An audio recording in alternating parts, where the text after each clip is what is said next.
It's the end of the year, which means a time for self-reflection. On today's show, we're looking at where the Rangers stand at this point in the offseason and how well Chris Young has done so far. All that and more on this episode of Locked On Rangers. Let's get into it.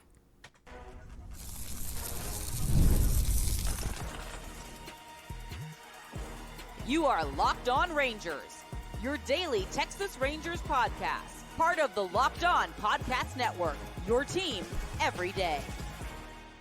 You are locked onto the Texas Rangers, the first and best daily Rangers podcast. I'm Bryce Paddock, a cripplingly addicted Texas Rangers fan covering this team for 11 seasons, including all 6 as the founder and host of this podcast. Thank you all so much for making Locked On Rangers your first listen every single day. If you're not already, you can follow me on Twitter at Bryce Paddock. You can follow the show at Locked On Rangers. Hit subscribe on your favorite podcasting platform and on YouTube, where the best way you can help grow the show is to comment nearly any single thing below.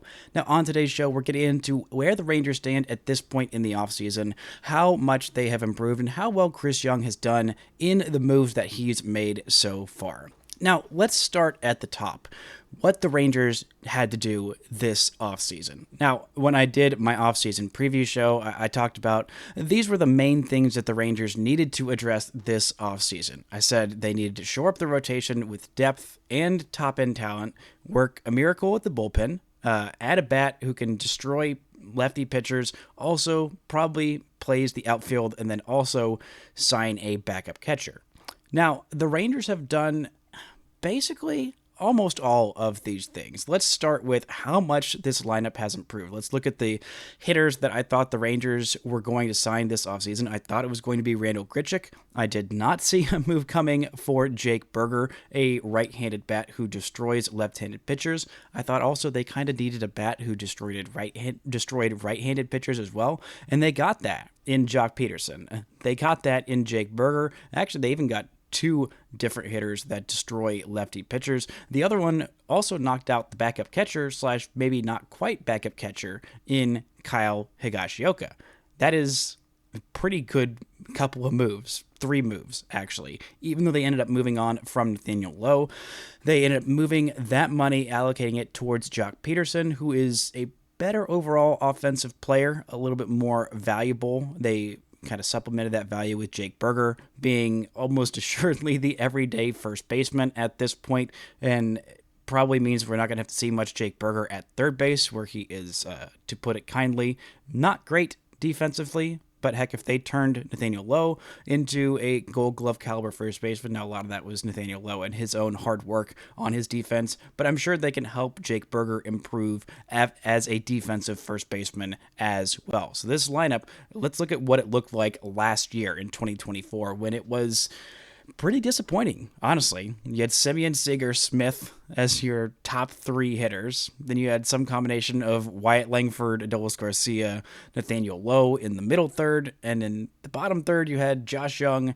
Jonah Heim, and Leody Taveras. Now, heading into the season, that seemed like a really, really strong lineup. A lineup that could compete as one of the deepest lineups in baseball. Maybe not the best, maybe not the quite top and talent at the very tippy top, like a Dodgers lineup with 3 straight MVPs going 1, 2, 3, or even like the Yankees, who had, well, it wasn't 2 MVPs, but 2 MVP caliber players in Aaron Judge and Juan Soto in their 2 and 3 spots in their rotation. But 1 through 9, this looked to be about as deep of a group as pretty much anyone else, at least in the American League, and it turned out to not be the case.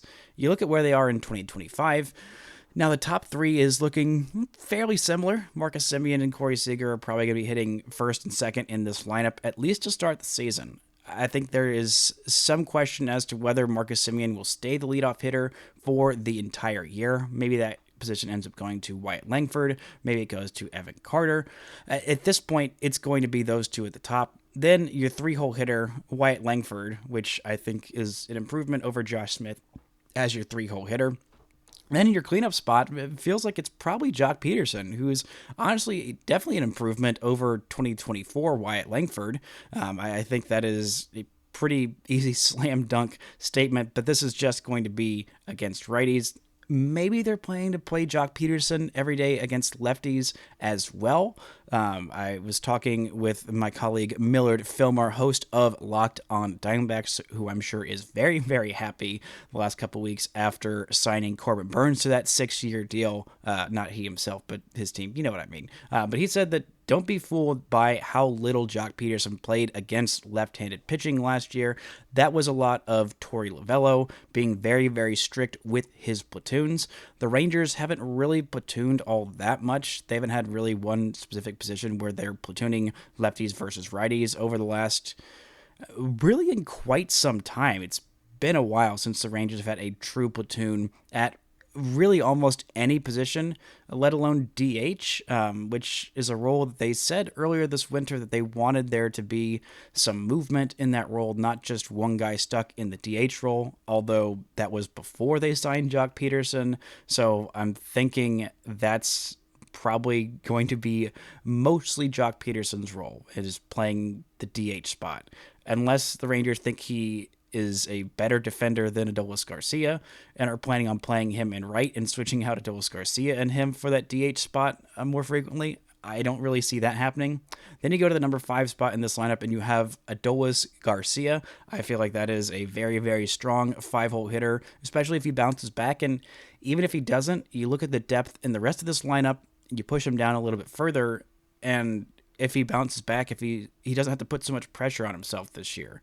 I think a lot of the problem last year is not only him being physically worn out from such an incredibly long season and offseason where he entered the offseason not fully healthy. He did that again this year, had surgery on his knee, but hopefully it seems to be on track to be 100% by the time spring training rolls around, so he can just have a completely normal spring training and get back to the multi-time All-Star ALCS MVP version of Adolis Garcia that we had seen the last couple of years, as opposed to the very, very disappointing offensive season and honestly defensive season as well from Adolis Garcia in 2024. I think there's going to be a lot of improvement from Adolis, but even if not, you look at the 6-hole in this lineup, you have Josh Young, then Evan Carter hitting 7th, maybe, Jake Berger hitting 8th, probably, and then Jonah Heim or Kyle Higashioka, depending on who's playing on that day, as your 9-hole hitter. That's an incredibly deep lineup. I know there's not that many names added, really just Jock Pederson and Jake Berger switched out for Nathaniel Lowe, who I think there's an argument that Nathaniel Lowe is a more well-rounded, more complete offensive player than Jake Berger. But the things that Lowe didn't do, that's what this team struggled against last year, against right-handed pitching, against fastballs, really. This is a team that was terrible hitting fastballs, and that was something the Rangers prioritized with their offseason additions. Jock Pederson, excellent fastball hitter. Jake Berger, excellent fastball hitter. Hopefully the rest of the Rangers lineup can start to make those improvements against fastballs and just, honestly, just everywhere. Just be better hitters in general. I think if you've got Jake Berger as your first baseman every day in the 8-hole, a guy who's going to hit you probably 30, 35 bombs a year, maybe 40 if the Rangers keep him fully healthy, and if they unlock something new that his previous teams hadn't been able to unlock in Jake Berger to make him a little bit more of a complete hitter, help him make some better swing decisions so he can walk at better than the 5th, 10th percentile of the league where he's been. He's always going to strike out, and that's fine. That's part of his game. But this is a guy with incredible raw power who is just consistently mashing bombs. And if you've got a guy who's got one skill on offense and it's just hit a crap ton of home runs, even if he's not that complete of an offensive player, which I think he's a decently complete offensive player. He hits righties, hits lefties well. He's not just completely one-dimensional. I would like it if he walked a little bit more and, slug, that current amount. I think he would slug a little bit better if he had better pitches to hit. If he made better swing decisions, then he would get those better pitches to hit. But either way, looking at this lineup and where the Rangers are offensively, I think just by making that switch of Lowe for Berger and then adding your DH as Jock Pederson, who is, I'd say, maybe the second best hitter on this free agent market. He's not better than Juan Soto. That's pretty obvious. Offensively, I think he is better than Willy Adames. And then it's honestly close between who else is left on this market or who else has been on this market at all. Christian Walker, I think there's a case to be made that Jock Pederson is a better hitter. Now, Walker does provide defensive value that I don't think that we're going to be seeing much from Jock Pederson. Teoscar Hernandez may be a better offensive player overall. Signing a 3-year deal with the Dodgers, it still isn't confirmed just yet, but Teoscar Hernandez also plays a little bit better defense in the outfield than we've seen from Jock Pederson in a couple of years, mainly because we didn't see literally any defense from him last year. But overall, I think this lineup is in a significantly better place than it was last year, and not just the Rangers banking on their own guys coming back healthier and being better in 2025. But in case some of those guys do continue to regress, the Rangers have shored themselves up with enough of these additions like Berger, like Pederson, and hopefully some internal improvements of their own to where this is back to the kind of lineup that they had in 2023. And maybe even better. Coming up, we're going to look at where this bullpen, or where this rotation has improved, and if the Rangers bullpen is actually better off right now than it was last year, right after this. This show is brought to you by Rocket Money. Did Rocket Money help you find subscriptions you forgot about you're paying for twice? That definitely happened to me. I had a few subscriptions that I didn't even realize I was still paying for, and Rocket Money made it easy to track them all down. It's like having a personal assistant for your finances. Rocket Money is a personal finance app that helps you find and cancel your unwanted subscriptions, monitors your spending, and helps lower your bills so you can grow your savings. It brings everything together in one place. Whether it's subscriptions, your spending habits, or the goals you want to hit this year, Rocket Money has over 5 million users and has saved a total of $500 million in canceled subscriptions, saving members up to $740 a year when using all the app's premium features. Cancel your unwanted subscriptions and reach your financial goals faster with Rocket Money. Go to rocketmoney.com/lockedon today. That's rocketmoney.com/lockedon. rocketmoney.com/lockedon. Shout out to the everydayers for making Locked On Rangers your first listen every single day. We'll be back probably on Thursday again this week talking about the Rangers' New Year's resolutions. Going to try and take tomorrow and New Year's Day off just to sit and watch some college football all day long. Now let's look at how much this rotation has improved from last year, or I guess from this year to next year, because we're still in the year 2024 as I am recording this and as it will be published. Now, the Rangers rotation in 2024, there was a lot of hope going into it. There was a lot of, thought that maybe it would get much, much better at the midpoint of the season with those big 3 additions coming off the IL in Scherzer, in Mahle, and DeGrom as well in that order, which actually is the order they came off in. But this is how it really stacked up at the end of the day of who was actually on this rotation and making these starts. You had Nathan Eovaldi as your number 1. Andrew Heaney got the second most innings for the Texas Rangers in 2024. Then you had John Gray, and then the Rangers' 4th most innings pitched by a primary starter this year was Michael Lorenzen, who they traded away at the deadline because they thought, nah, we got this. This is fine. We have enough depth in this rotation. Follow that up by Max Scherzer, who pitched, 46 innings? Not even. 43 and a third innings this season. Then you also had likes of Dane Dunning, who had an awful year, Cody Bradford, who had a really good year, but a lot of that really good year was cut out by injuries. And then the rest of these starts were filled by some combination of Jose Urena. They also got some starts from Jack Leiter, which was a bit of a mixed bag. You also got to see the debut of Kumar Rocker, got to see 3 starts from Jacob deGrom, 3 whole starts from Tyler Mahle, which were less exciting and less good, but the Rangers rotation didn't quite have the depth that they thought they did. They didn't quite get the bulk of innings and quality from Max Scherzer as they thought they were going to get. Jacob deGrom, 3 starts from him, 10 2/3 innings.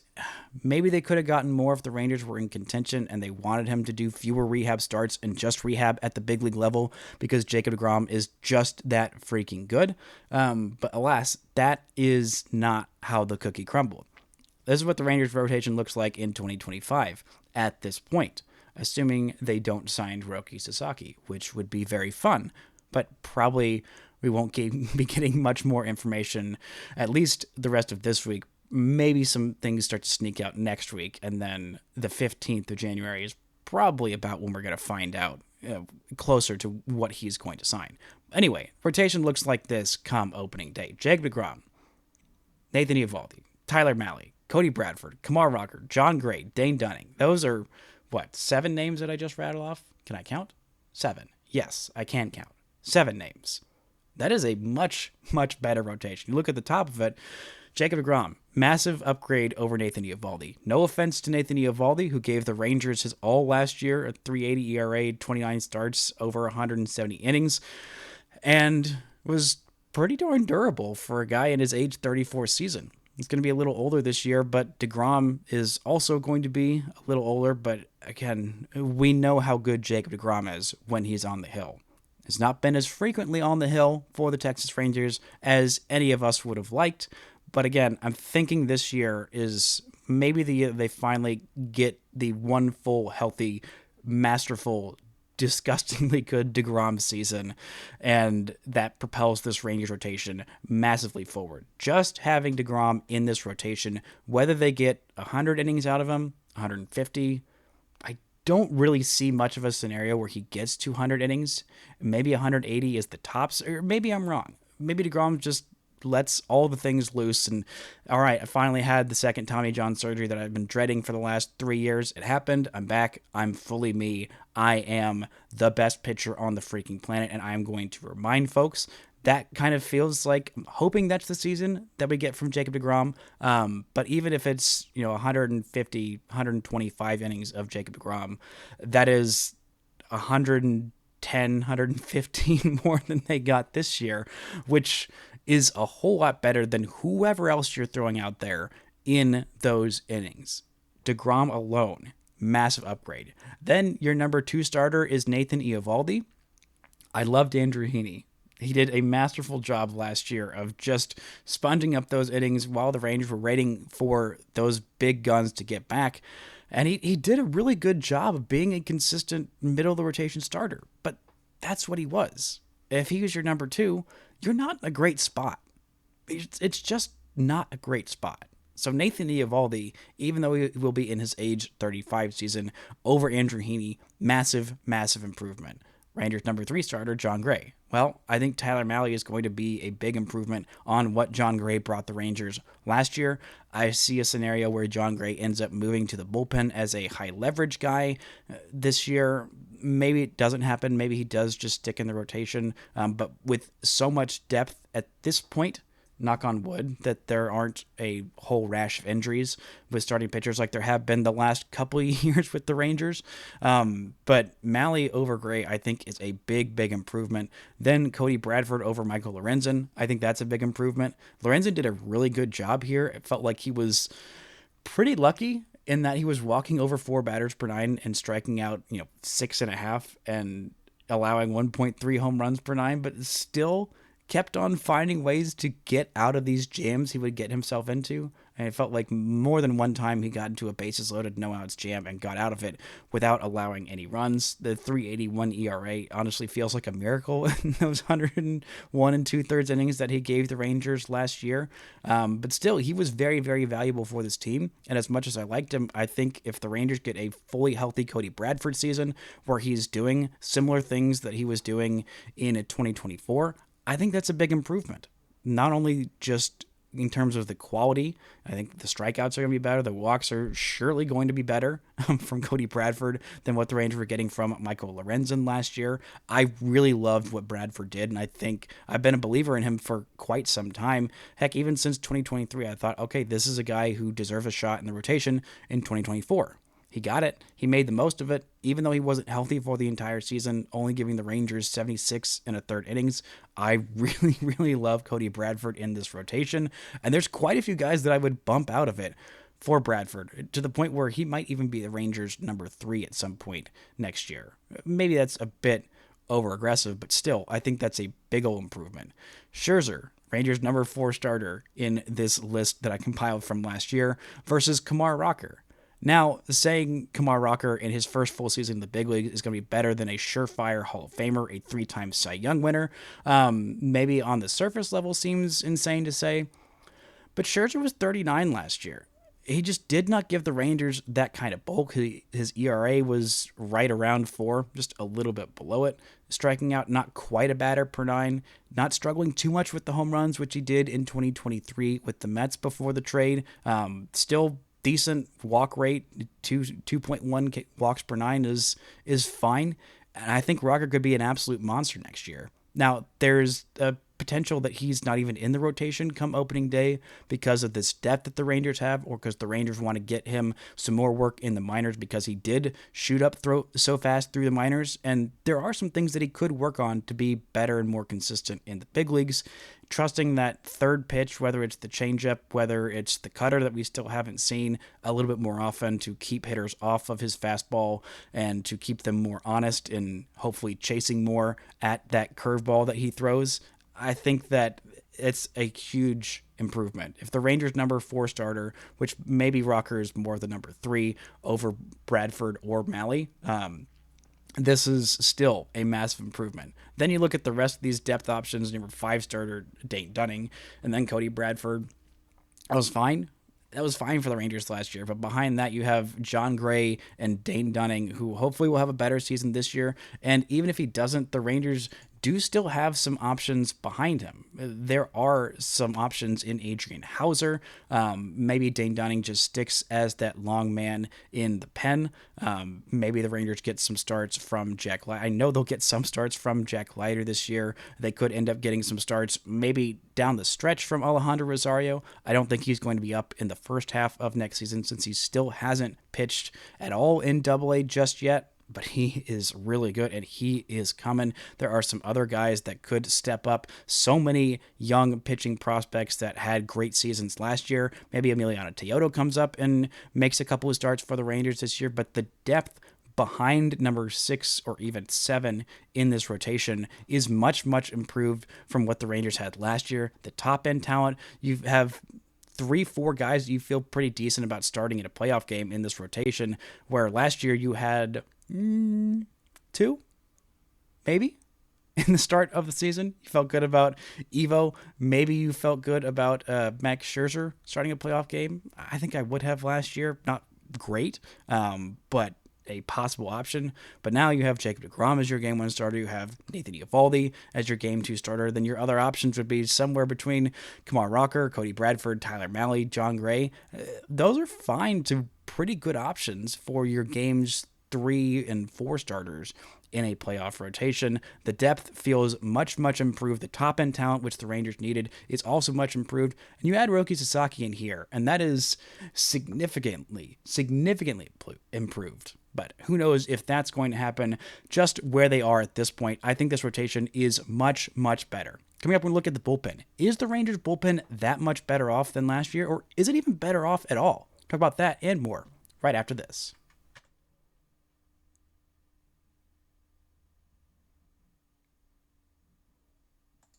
Shout out to the editors making Locked On Rangers your first listen every single day. We'll be back next week to 5 episodes next week doing my top 30 Rangers prospect list. So be sure to be on the lookout for that. Going to be some great episodes, a lot of prospects to talk about, and some movement now that the Rangers have made that trade for Jake Burger. Now, the biggest thing the Rangers needed to do this offseason was work a miracle in the bullpen.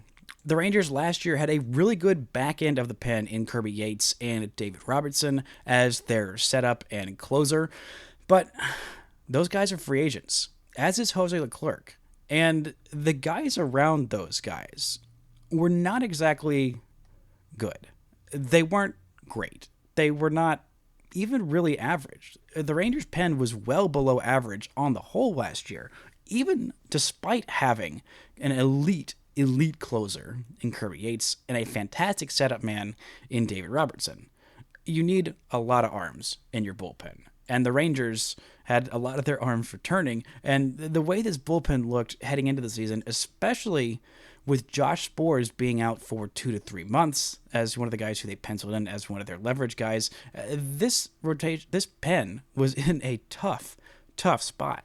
the Rangers needed to make a bunch of moves and hope that most of them worked out. And they were some dramatic moves so far. And there have been a lot of them so far. And right now, the Rangers bullpen, as it's currently constructed, I think it's overall a little bit better than last year, but not that much. But that's only because this Rangers bullpen is not completely finished with the building. They still have the two most important parts to return, setup man and a closer. Those roles, as this Rangers bullpen is currently constructed, would probably be filled by Jacob Webb or Robert Garcia or maybe Sean Armstrong.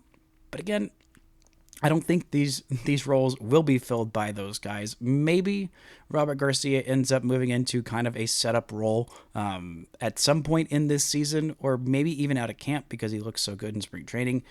I'm not entirely sure, but that's not what the Rangers really want to go with. The two guys they're trying to add to this bullpen are two former Ranger relievers, one of them bringing back Kirby Yates to be the Rangers closer. Now that could probably be expensive. The Rangers have about $18-ish million before they start pushing up against that luxury tax, which again, I think they could do and maybe even should do, because if you've got a healthy season of Jacob deGrom, who gives a crap about a couple $1 million that you're spending in the luxury tax? I think that is something the Rangers should not be too worried about this offseason. And one thing that I've been really, really glad about the Rangers and how they've spent this offseason so far is they have not been afraid to spend. They have not been using that TV money excuse. They went and spent big on Nathan Eovaldi. I mean, $75 million. It's not the most expensive free agent out there this year, but it's top 6, I believe, at this point in terms of guaranteed money. And of the guys who haven't been guaranteed $100 million or more, he's up there. He's tops, tied for the tops in terms of guys who have not been signed to a $100 million deal of how much they're making. $75 million, nothing to season at. But the jump between the number 6 highest total contract awarded and the 4th highest is $107 million. So if the Rangers were going to spend at least a decent amount, they did that on Eovaldi. They did that as well on Jock Pederson. Stands to reason that they'll probably do that on whoever they're signing to be their closer, whether it's Kirby Yates, whether it is the former Ranger Chris, not Young, oh my goodness, Chris Martin, who the Rangers want to be their setup man.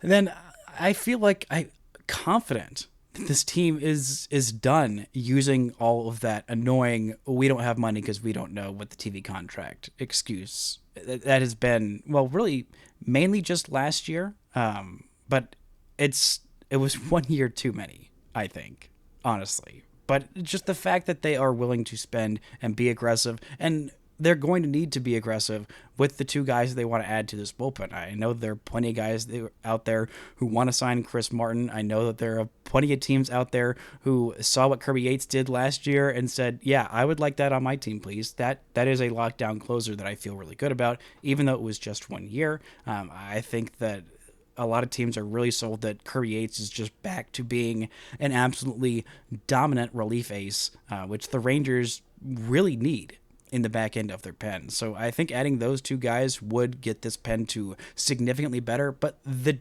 depth of this pen already as currently constructed is much, much better. I mean, I liked Jacob Latz last year. He was fine, but when he was the Rangers' 7th inning guy or 6th inning leverage guy, it wasn't really a great place for the Rangers to be.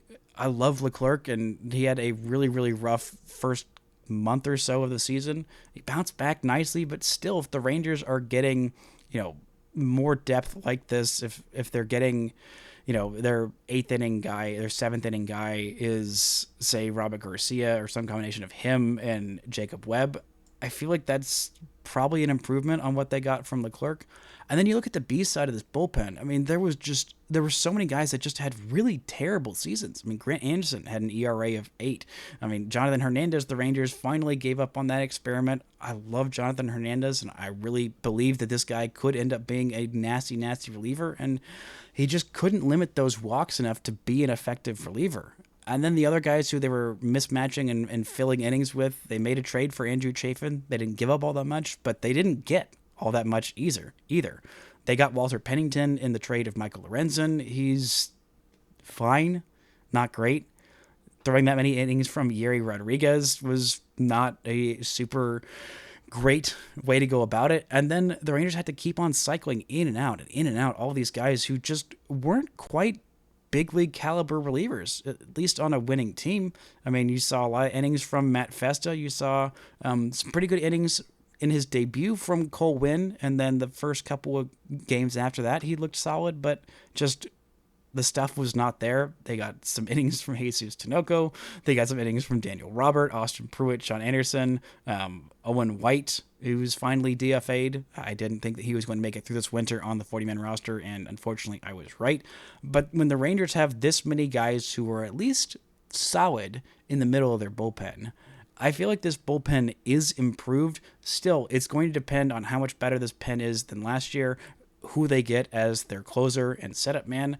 If it's just some combination of Robert Garcia and Jacob Webb, and they're hoping some prospects like Mark Church or maybe Emiliano Teodo or maybe Winston Santos jump up and hop into this pen and immediately look amazing. I think that's a little bit banking too much on some youngsters, and getting just a fortified bullpen full of several guys who can go out there and be at least average, middle leverage kind of guys.